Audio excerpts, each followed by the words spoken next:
കൃഷ്ണായ വാസുദേവായ ഹരയേ പരമാത്മനി പ്രണതക്ലേശനാശായ ഗോവിന്ദായ നമോ നമ.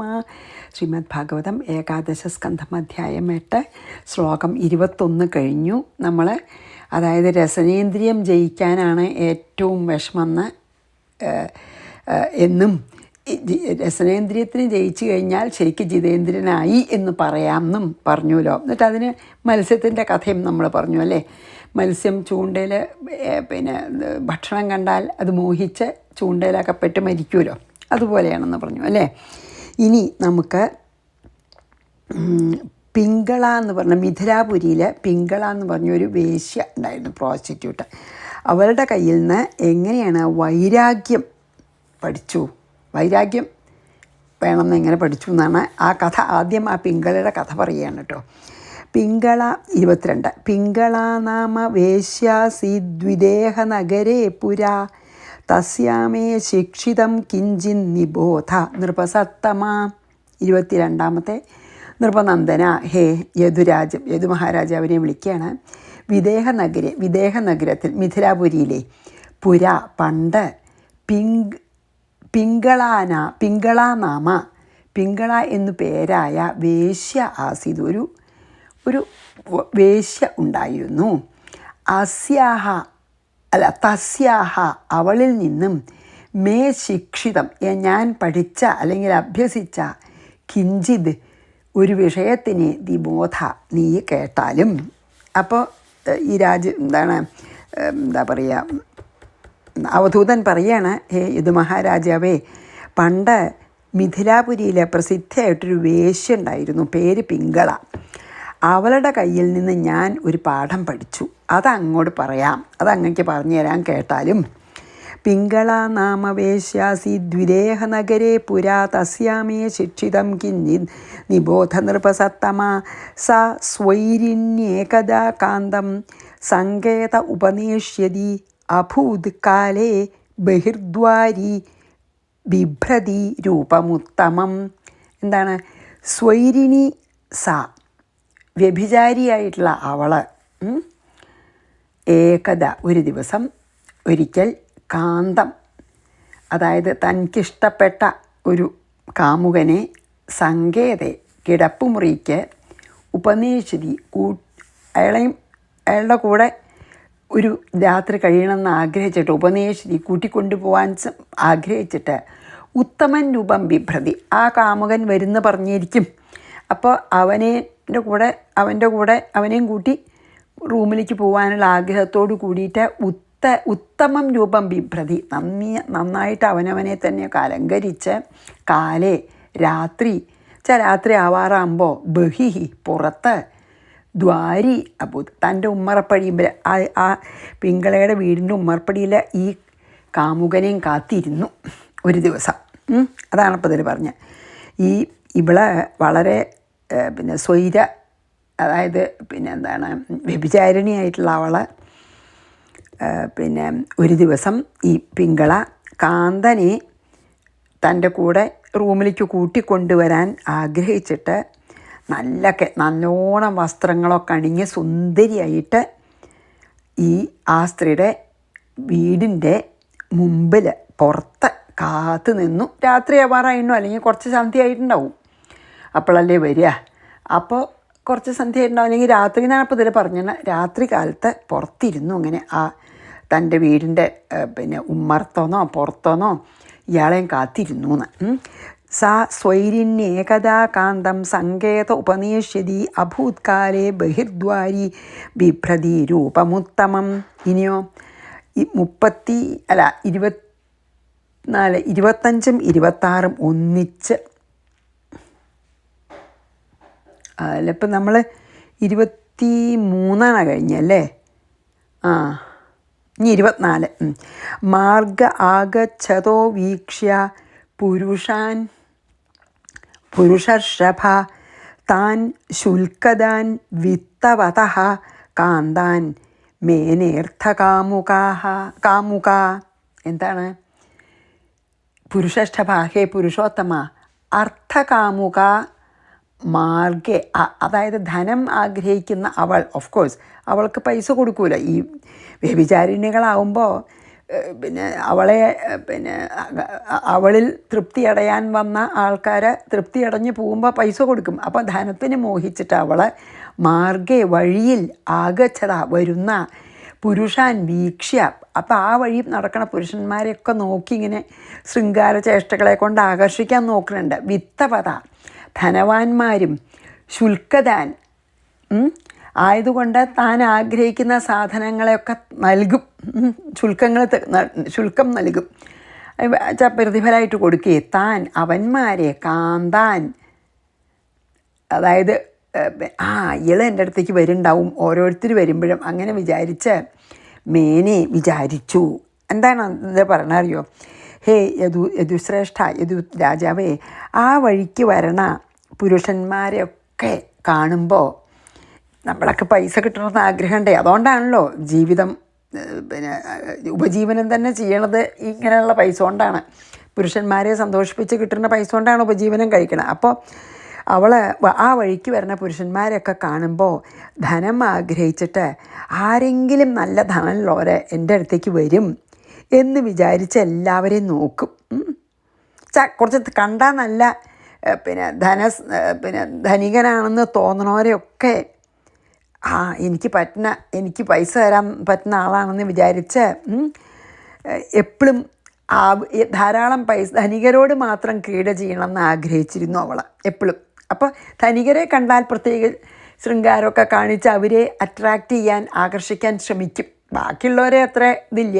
വെച്ചാൽ ധനികരെ വിളിച്ചാലല്ലേ തനിക്ക് പൈസ കിട്ടുള്ളൂ. അങ്ങനെ പൈസയ്ക്ക് വേണ്ടിയിട്ട് അവൾ ധനികരെയൊക്കെ ആകർഷിക്കാനായിട്ട് എല്ലാ ശൃംഗാരഭാവങ്ങളൊക്കെ കാട്ടി അവിടെ ഇരുന്നു. ആഗച്ഛതോ, ആ വഴി പോകുന്ന പുരുഷന്മാരെയൊക്കെ ആകർഷിക്കാനേ താൻ ശുൽക്കദാൻ വിത്തവത, ധനികരെ പ്രത്യേകിച്ചും കാന്താൻ, അയ്യോ എൻ്റെ കാന്തനായിട്ട് വന്നു വെച്ചാൽ എത്ര നന്നായിരുന്നു എന്ന് വിചാരിച്ചു ധനികന്മാരെ കണ്ടിട്ടാണ്. ആഗച്ഛതോ വീക്ഷ പുരുഷാൻ പുരുഷർഷഭ താൻ ശുൽക്കദാൻ, അതായത് അവർ പ്രതിഫലം തരാൻ കഴിവുള്ള വിത്തവത ധനികന്മാർ. കാന്താൻ മേനേർത്ഥകാമുക. എന്നിട്ടോ ഈ 25ഉം 26ഉം ഒന്നിച്ചാണ് കേട്ടോ. ആഗതേഷ്വപയാതേഷു സാ സങ്കേതോപജീവനി അപ്യനോ വിത്തവാൻ കോപി മാം ഉപേക്ഷ്യതി ഭൂരിദഃ. 26 ഏവം ദുരാശയാ ധ്വസ്തനിദ്രാ ദ്വാര്യവതിഷ്ഠതി നിർഗച്ഛന്തി പ്രവിശതി നിശീഥം സമപദ്യത. അത് രണ്ടും കൂടിയിട്ട് ഇങ്ങനെ നമുക്ക് പറയാം. ആഗതേഷു, അതായത് വരുന്നവരെല്ലാം, അപായാതേഷു, പോയി കഴിഞ്ഞപ്പോൾ ആരും ഇവിടെ കയറുന്നില്ല, വീട്ടിലേക്ക് ആരും കയറുന്നില്ല. ആ വഴി ഇങ്ങനെ വരും, ഇങ്ങോട്ട് വരുമെന്ന് വിചാരിക്കും, അവർ പോവും. സങ്കേതോപജീവനി, അതായത് പിന്നെ ആരും അറിയാതെ അന്യപുരുഷന്മാരോട് ക്രീഡിച്ച് ലഭിക്കുന്ന ധനം കൊണ്ടാണ് ഈ പിങ്കള ജീവിക്കണതേ. അവളുടെ ഉപജീവനാണ് ഈ വ്യഭിചാരം. അവൾ വിത്തവാൻ, നല്ല പൈസ ധനികനും, ദൂരിത, അതുകൊണ്ട് ധാരാളം സമ്പത്തുകളെ അവൾക്ക് നൽകുന്നവനും. അങ്ങനെയാണെങ്കിൽ നല്ല ധനികനാണെങ്കിലല്ലേ അവളെ പിന്നെ പ്രാപിച്ചു കഴിഞ്ഞാൽ അതിന് പ്രതിഫലമായിട്ട് നല്ല പൈസ കൊടുക്കുള്ളൂ. അന്യകോപി, ആരോ ഒരു ആള് മാം ഉപേക്ഷ്യതി, എന്നെ പ്രാപിക്കില്ലേ, ഇന്ന് ആരും നല്ലൊരു ധനികരെ എൻ്റെ അടുത്തേക്ക് വരില്ലേ.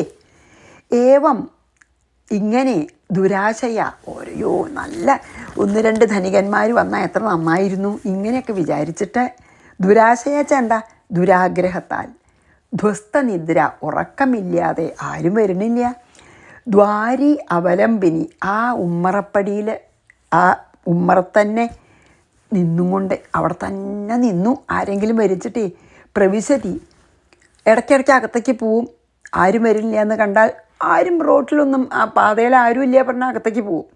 പിന്നെ ഒന്നും കൂടി വന്ന് നോക്കും, വല്ലവരും വരുന്നുണ്ടെന്ന് കണ്ടു വെച്ചാൽ എൻ്റെ അടുത്തേക്കാവും എന്ന് വിചാരിക്കും. പക്ഷെ അവർ നേരെ പോവും, വരാതിരിക്കും. അപ്പോൾ പ്രവിശതി, അകത്ത് പോവാ വരിക, അവളെ ആരെങ്കിലും വരണമെന്നൊക്കെ. നിർഗച്ഛന്തി, പുറത്ത് വന്നും പോയും.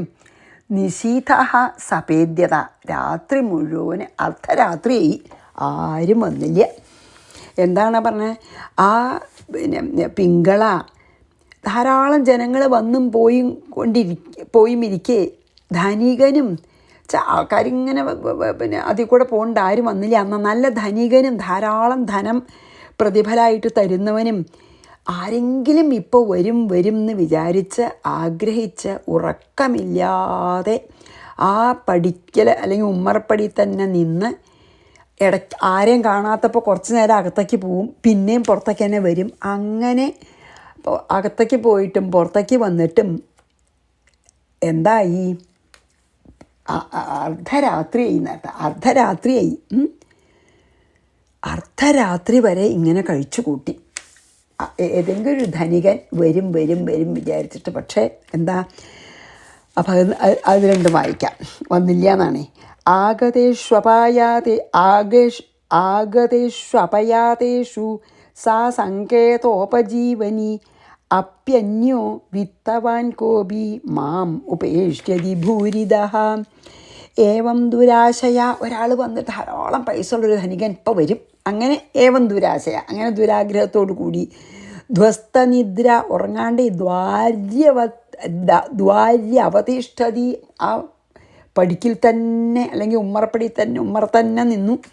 നിർഗച്ഛന്തി പ്രവിശതി, അകത്തേക്ക് പോവും പുറത്തേക്ക് തന്നെ വരും.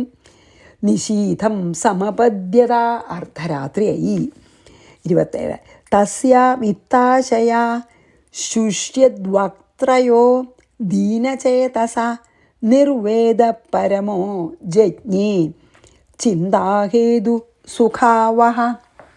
എന്താണ് 27 പറയണച്ചാൽ, വിത്താശയ, ധനം ആഗ്രഹിച്ചിട്ടേ, വിത്തം എന്ന ധനമല്ലേ, ധനം ആഗ്രഹിച്ച്, ശുഷ്യത് വക്ത്രായ, വളരെ ഇതുവരെ ഒന്നും ആരും വരാത്തോണ്ട് വാടിയ മുഖത്തോടെ, ശുഷ്യത് വക്ത്രായ തസ്യാഹ, അവൾക്ക്, ചിന്താഹേതു, വിചാരത്തിന് കാരണവും, സുഖാവഹ, സുഖത്തിനെ നൽകുന്നതുമായ, പരമ ഉത്തമമായ, നിർവേദ ജജ്ഞി, വൈരാഗ്യം. അതായത് അവൾ പാവം ഇപ്പം നല്ല ഒരു ധനികനായിട്ടുള്ള ഒരാൾ വരും, എനിക്ക് ധാരാളം പൈസ നല്ല പ്രതിഫലം തരുന്ന അത്യാഗ്രഹം കൊണ്ട് അത് സാധിക്കാഞ്ഞിട്ട് വളരെ മ്ലാനമായ മുഖത്തോടു കൂടിയവളും ദീനമായ, അതായത് നല്ല ദൈന്യത അനുഭവിക്കുന്നവളുമായ അവൾക്ക് ആ ചിന്തഹേ, അതായത്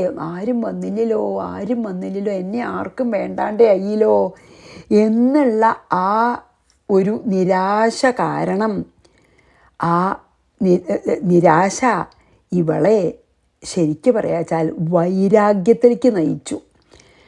ആനന്ദപ്രദമായ വൈരാഗ്യം, സുഖാവഹ, ആനന്ദം നൽകുന്ന വൈരാഗ്യം അവൾക്ക് ഭഗവത് കൃപ കൊണ്ട് ഉണ്ടായി. ഇങ്ങനൊരു നിരാശയെന്ന്, ആരും വന്നില്ല, തനിക്ക് ഇനി ആരെയും വേണ്ട, എൻ്റെ ദേഹം ഇനിയിപ്പോൾ ആർക്കും വേണ്ടാതെ ആയിരിക്കണു. അപ്പോൾ കുറേ ദുഃഖമൊക്കെ തോന്നി, കഷ്ടം, ഞാൻ എൻ്റെ ജീവിതം മുഴുവൻ ഇങ്ങനെ കളഞ്ഞൂലോ എന്നൊക്കെയുള്ള ദുഃഖം കൊണ്ട് നിരാശയായി. ആരും വരാത്തോണ്ടേ, ധനത്തിനുള്ള ആഗ്രഹമുണ്ട്, അത് സാധിക്കാനും. ആ നിരാശയെന്ന എന്താണ്ടായത്, ഈശ്വര കൃപയാൽ ആ നിരാശ അവൾക്ക് ആനന്ദം നൽകുന്ന വൈരാഗ്യത്തിന് കാരണമായി.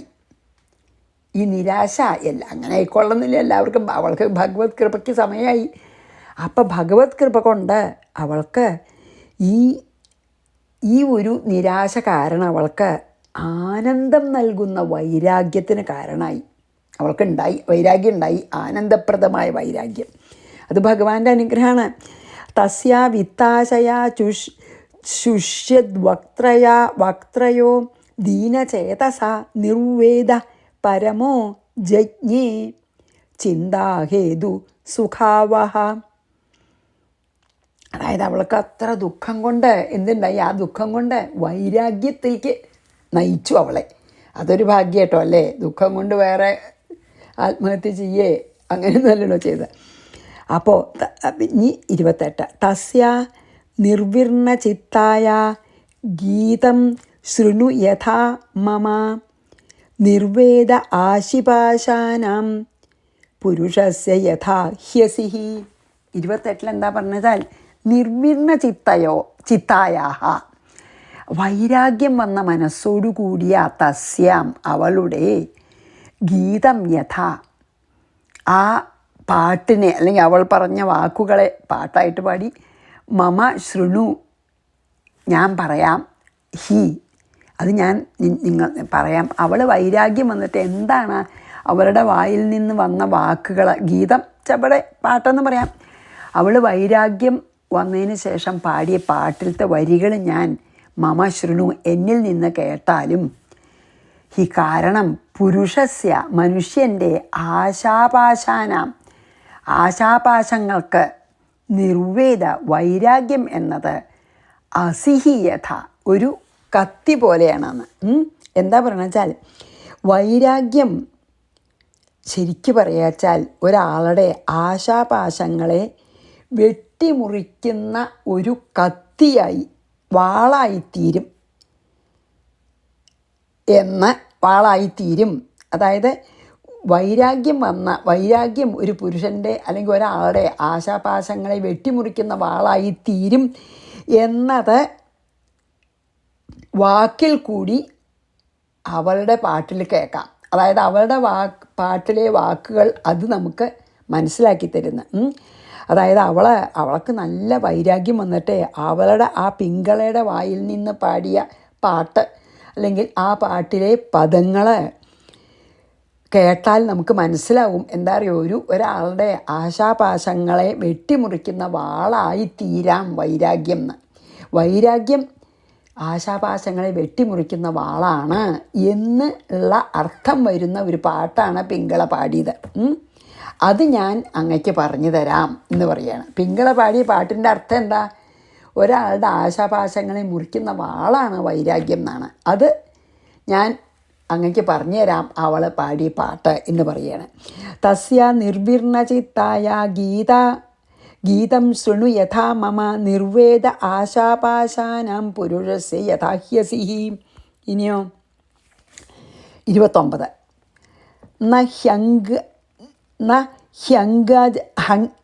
ഹ്യംഗാജാതനിർവേദോ ദേഹബന്ധം ജിഹാസതി യഥാ വിജ്ഞാനരഹിതോ മനുജോ മമതാം നൃപ. 29. അംഗ നൃപ ഹേ രാജാവേ, വിജ്ഞാനരഹിത അതായത് ജ്ഞാനമില്ലാത്ത, അതായത് അജ്ഞാനി എന്നർത്ഥം. മനുജ അജ്ഞാനിയായിട്ടുള്ള മനുഷ്യൻ യഥാ എങ്ങനെ മമതാം അതായത് എൻ്റെ എന്ന അഭിമാനത്തെ, മമത പറഞ്ഞാൽ എന്താ? എൻ്റെ എന്നുള്ളതുകൊണ്ടുള്ള ഇഷ്ടം, ന ജിഹാസതി വിട്ടുകളയാൻ സാധിക്കാത്തവനായിരിക്കുന്നുവോ, ന ജിഹാസതി ഹി അങ്ങനെ തന്നെ അജാത നിർവേദ വൈരാഗ്യം സിദ്ധിക്കാത്ത ആള് ദേഹബന്ധം ദേഹാഭിമാനത്തെ വിടാൻ ആഗ്രഹിക്കുന്നില്ല. പിങ്കളോവ അതാണ് പറഞ്ഞത്. എന്താണ് ഇനി അടുത്തത്? പിങ്കളുടെ വാക്ക് തന്നെ പറഞ്ഞു കേട്ടോ. അതായത് ഹേ രാജൻ, വളരെ വാത്സല്യത്തോടു കൂടിയാണ് പിന്നെ യദു മഹാരാജാവിനെ വിളിക്കണ അവധൂതൻ കേട്ടോ. അജ്ഞാനി ഈ അഹന്തോണ്ടും മമതോണ്ടും എപ്രകാരം, അതായത് ദേഹാഭിമാനത്തെ എപ്രകാരം അഹന്തയും മമതയും ഒരു അജ്ഞാനി എങ്ങനെയാണ് ഉപേക്ഷിക്കാതിരിക്കുക, അപ്രകാരം വൈരാഗ്യമില്ലാത്തവൻ ഈ ദേഹാഭിമാനത്തെ വിടുവാൻ ആഗ്രഹിക്കില്ല. വൈരാഗ്യം വരണം. അതായത് പിന്നെ ഈ അജ്ഞാനിക്ക് അഹന്തയും മമതയും ഇല്ലാതെ അഹന്തയും മമതയും ഉപേക്ഷിക്കാൻ പറ്റില്ല ഒരു അജ്ഞാനിക്ക്. അതേപോലെ തന്നെയാണ് വൈരാഗ്യം വരാത്ത ഒരാൾക്ക് ജ്ഞാനുണ്ടായിട്ടും കാര്യമില്ല, വൈരാഗ്യം ഇല്ല ചോട്ടെ, എന്നാൽ ദേഹാഭിമാനം വിടാൻ സാധിക്കില്ല എന്ന് പറയണം. ദേഹാഭിമാനം വിടാൻ സാധിക്കില്ല അവർക്ക്.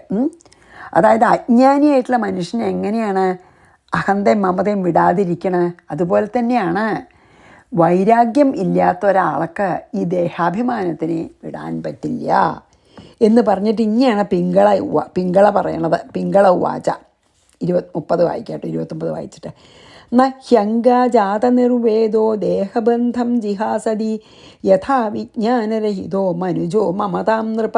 ഈ പിങ്കളയുടെ വാക്കുകൾ പറയുകയാണ്.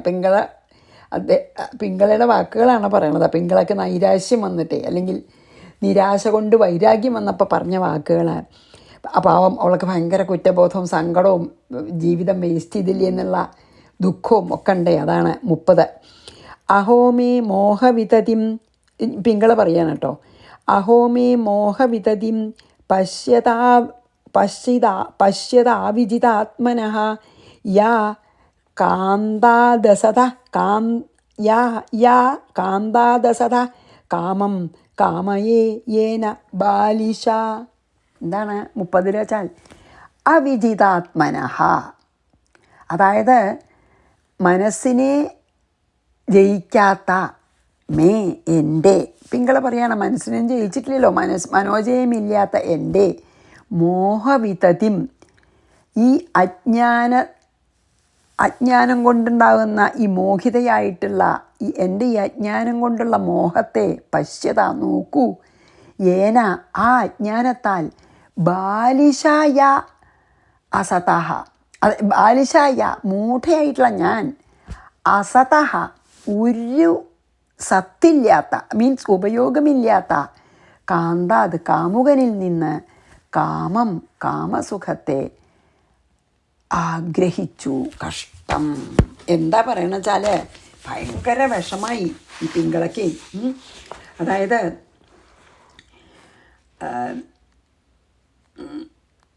മറ്റേതിൽ പറഞ്ഞല്ലോ, ആദ്യം പറഞ്ഞു നമ്മൾ ആശാപാശങ്ങളെ വെട്ടിക്കളയണ വാൾമുനയാണ് വൈരാഗ്യം എന്നൊക്കെ പറഞ്ഞൂലേ. എന്നിട്ട് പറഞ്ഞു രാജാവെ മമതാബന്ധം വിടാൻ ആഗ്രഹിക്കാത്തത് പോലെ തന്നെയാണ് വിരക്തി ഇല്ലാത്തവർക്ക് ദേഹബന്ധം ഉപേക്ഷിക്കാൻ പറ്റില്ല പറഞ്ഞു. പിങ്കളുടെ വാക്കുകളാണ് കേട്ടോ. എന്താ പിങ്കള പറഞ്ഞ കഷ്ടം. മനസ്സിനെ വശത്താക്കാൻ അല്ലെങ്കിൽ മനസ്സിനെ ജയിക്കാൻ കഴിയാത്ത എൻ്റെ അതിമോഹം ഒന്ന് ആലോചിച്ച് നോക്കൂ, ഒന്ന് കണ്ടു നോക്കൂ, പശ്യതാന്ന് പറഞ്ഞല്ലേ.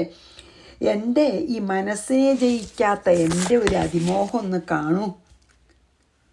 ബാലിശയായിട്ടുള്ള ഞാൻ, വെറും മൂഢയായിട്ടുള്ള ഞാൻ മരണത്തെ മരണത്തെ പുൽകുന്ന ഒരു മനുഷ്യരിൽ നിന്ന് സുഖം കിട്ടുന്ന ഞാൻ വ്യാമോഹിക്കണു അല്ലേ. അതായത് സത്തില്ലാത്താച്ച എന്താ, അവരെയും മരണം എപ്പോൾ വേണമെങ്കിൽ ആക്രമിക്കാം. അങ്ങനെ ഒരു കാമുകനിൽ നിന്നാണ് ഞാൻ ഈ കാമസുഖത്തിനെ സുഖം ആഗ്രഹിക്കണത്. എത്ര നശ്വരാണത്. അവൾക്ക് തന്നെ തോന്നുകയാണ്. അപ്പോൾ നൈരാശ്യം വന്നപ്പോൾ തോന്നുകയാണ്, എന്താ പറയണ കഷ്ടം. എൻ്റെ അതിമോഹം എന്നല്ലാണ്ട് എന്താ പറയുക, ഞാൻ മൂഢയാണ്. മരണത്തെ ഇങ്ങനെ പുൽകിക്കൊണ്ടിരിക്കുന്ന, അതാണ് അസതാ പറഞ്ഞത്. മരണം എപ്പോൾ വേണമെങ്കിൽ വന്ന് വിഴുങ്ങാം എന്നുള്ള ഒരു മനുഷ്യനിൽ നിന്ന് ഞാൻ അങ്ങനെ ഒരു അങ്ങനെ ഒരു കാമുകനിൽ നിന്ന് എപ്പോൾ വേണമെങ്കിൽ മരണം വന്ന് വിഴുങ്ങാം എന്നുള്ളൊരു കാമുകനായിട്ടുള്ള മനുഷ്യനിൽ നിന്ന് ഞാൻ നിത്യസുഖം കിട്ടുന്ന വ്യാമോഹിക്കുന്നു. എൻ്റെ വിഡ്ഢിത്തം എന്നല്ലാണ്ട് എന്താ പറയുക. അതാണ് പറയണത് കേട്ടോ. 30 അഹോമേ മോഹവിതതിം പശ്യതാവിജിതാത്മന യാ കാന്താദസത കാമം കാമയേ യേന ബാലിശ. അങ്ങനെയുള്ളൊരു കാമുകൻ്റെ തന്നെ അസത്തായിട്ടുള്ളത് മീൻസ് എന്താ, പ്രത്യേകിച്ച് വലിയ വാല്യൂ ഒന്നുമില്ല അങ്ങനത്തെ ആളുടെ. ഇനിയും അവനവൻ്റെ ഈ ബാലിശത്തിനെ പറ്റിയിട്ട് തന്നെ അഞ്ഞിയുള്ള ശ്ലോകങ്ങളിൽ പറയണം കേട്ടോ. 31 കൂടിയും ചെയ്യാം നമുക്ക്. അപ്പം 31 മുഴുവൻ പറ്റില്ല. സന്തം സമീപേ രമണം രതിപ്രദം വിത്തപ്രദം നിത്യമിമം വിഹായ അകാമദം ദുഃഖഭയാദിശോകമോഹപ്രദം തുച്ഛമഹം ഭജേജ്ഞ. എന്താണ് 34 പറയണത്? രതിപ്രദം, അതായത് രതിസുഖം നൽകുന്നവനും, വിത്തപ്രദം അത് കഴിഞ്ഞാൽ ധനം നൽകുന്നവനും, നിത്യം എപ്പോഴും സമീപേ സന്തം സമീപത്തിൽ തന്നെ ഇരിക്കുന്നവനുമായ ഇമം രമണം ഈ രമണനെ മീൻസ് കാന്തനെ വിഹായ വിട്ടിട്ട് അകാമദം കാമസുഖം നൽകുന്നവനും, പിന്നെയോ ദുഃഖ ഭയാധി ശോകമോഹപ്രദം ദുഃഖം ഭയം ആധി ശോകം, മോഹം ഇതൊക്കെ നൽകുന്നവനും ഇച്ഛം ഭജെ വളരെ ഇഷ്ടപ്പെടുന്ന നടിച്ചുകൊണ്ട് ഞാൻ വേറൊരാളെ അനുഭവിക്കുന്നുവല്ലോ. അഹം അജ്ഞ, ഞാൻ അറിവില്ലാത്തവൾ തന്നെ. അതായത് ഭഗവാനെ വിട്ടിട്ട് നമ്മുടെ ഉള്ളിൽ തന്നെ നമുക്ക് എല്ലാ സുഖങ്ങളും തരാൻ കഴിവുള്ള ഇരിക്കുന്ന ഈ സ്വന്തം നമ്മുടെ അകത്തുള്ള ഭഗവാനെ വിട്ടിട്ട് ഇങ്ങനൊരാളുടെ കൂടെ ഞാൻ പോകണമെന്നാണ് പറയുന്നത്. അതായത് ഏറ്റവും നമ്മളുടെ ഉള്ളിൽ തന്നെ ഇരിക്കുന്ന, അതാണ് അവൾക്ക് നല്ലൊരു ഇത് വന്നു. എന്താ പറഞ്ഞ വെച്ചാൽ ഞാൻ എൻ്റെ ബാലിശ തന്നെയാണ്, പിന്നെ എത്ര ബാലിശയാണ് ഞാൻ എന്ന് പറയണ. അതായത് നിത്യാനന്ദ സ്വരൂപനായിട്ടുള്ള എപ്പോഴും ആനന്ദം നൽകുന്ന ജഗദീശ്വരൻ എൻ്റെ ഉള്ളിൽ തന്നെ ഇരിക്കുന്നുണ്ട്. എൻ്റെ ഹൃദയത്തിൽ എല്ലാ തരത്തിലുള്ള ധനവും ഐശ്വര്യവും എനിക്ക് നൽകാൻ കരുത്തുള്ള ആ ജഗദീശ്വരനായിട്ടുള്ള രമണനെ വിട്ടിട്ട് ദുഃഖം, ഭയം, രോഗം, ആദി, മോഹം ഇവയുടെയൊക്കെ ഉറവിടമായ ഈ മനുഷ്യദേഹത്തെയാണ് അറിവില്ലാത്ത ഇവള് ഇതുവരെ കാമിച്ചത്. കഷ്ടം എന്ന് പറയാണ് അല്ലേ. അതാണ് തൻ്റെ ഉള്ളിലുള്ള ഭഗവാനെ തിരിച്ചറിഞ്ഞു. ഇപ്പോൾ ആര് പിങ്കളെ വൈരാഗ്യം വന്നപ്പോൾ പറയാണ്, നിത്യ ആനന്ദസ്വരൂപിയും നമ്മുടെ എല്ലാ അഖണ്ഡബോധരൂപവുമായ ആ ജഗദീശ്വരൻ ഇതാ എൻ്റെ പറഞ്ഞല്ലോ, അഖണ്ഡബോധരൂപം എന്നല്ലേ നമ്മൾ. അപ്പോൾ നിത്യാനന്ദ സ്വരൂപിയും അഖണ്ഡബോധരൂപിയുമായിട്ടുള്ള ആ ജഗദീശ്വരൻ എൻ്റെ ഉള്ളിൽ, എൻ്റെ ഹൃദയത്തിൽ എപ്പോഴും പ്രകാശിച്ച് നിൽക്കുന്നുണ്ട്.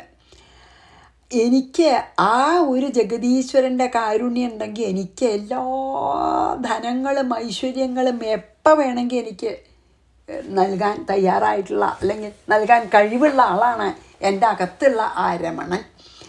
അദ്ദേഹത്തിനെ വിട്ടിട്ട് ഞാൻ ഭയവും ദുഃഖവും രോഗവും ആധി മോഹവും ഇതിൻ്റെയൊക്കെ ഒരു ഉറവിടമായിട്ടുള്ള ഒരു വെറും മനുഷ്യ ശരീരത്തൊരു കാമുകനെയാണ് അറിവില്ലാത്ത ഞാൻ ഇതുവരെ കാമിച്ചതും സുഖം തരുമെന്ന് വിചാരിച്ചതും ഒക്കെ ആ